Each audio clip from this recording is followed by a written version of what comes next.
వాళ్ళని ఉత్తపుణ్యానికి జగన్మోహన్ రెడ్డి మెచ్చుకుంటాడులే అని ఉత్తపుణ్యానికి ఏదంటే అది మాట్లాడి ఇప్పుడు కొని తెచ్చుకోవడం కాదు, ఊరికనే ఆయన భజన చేసేయడం కాదు, ఆయన మెచ్చుకుంటాడని ఇతరులను ఎవరినట్టే వాళ్ళని ఎట్టంటే మాట్లాడడం కూడా కాదు. నిజాలు మాట్లాడాలి, నిష్పక్షపాతంగా మాట్లాడాలి. అప్పుడే జగన్మోహన్ రెడ్డికి దానివల్ల ఉపయోగం ఉంటుంది. అందుకని ఎవరమైనా సరే బాబు పద్ధతిగా ఉండాలి, నిష్పక్షపాతంగా ఉండాలి, సత్యం మాట్లాడాలి, అందువల్ల నిజాలే మాట్లాడాలి, నిజాయితీగా నడుచుకోవాలి, పరుల సొమ్మును ఆశించకూడదు. మనం సంపాదించుకుని దాంతోనే మనం ఉంటే మనం గుండె మీద చేసుకొని నిద్రపోవచ్చు ఆయన.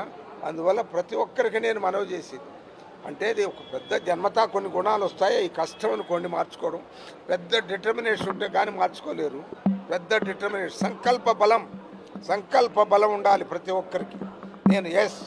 నేను పొరపాటు చేస్తున్నాను, చేయకూడదు ఇటువంటి పొరపాట్లు అనేది సంకల్ప బలంతో ఉంటే ముందుకు సాగితే మనం ముందుకు సాగగలం, తప్పనిసరిగా సాగగలం. జగన్మోహన్ రెడ్డి గారి మెప్పు కొరకే మనం ఊరికనే బాతా భజంతులు చేయకూడదు. జగన్మోహన్ రెడ్డి గారికి క్షేమం కోరి ప్రజల క్షేమం కోరినట్టయితే జగన్మోహన్ రెడ్డి క్షేమం కోరినట్లు లెక్క.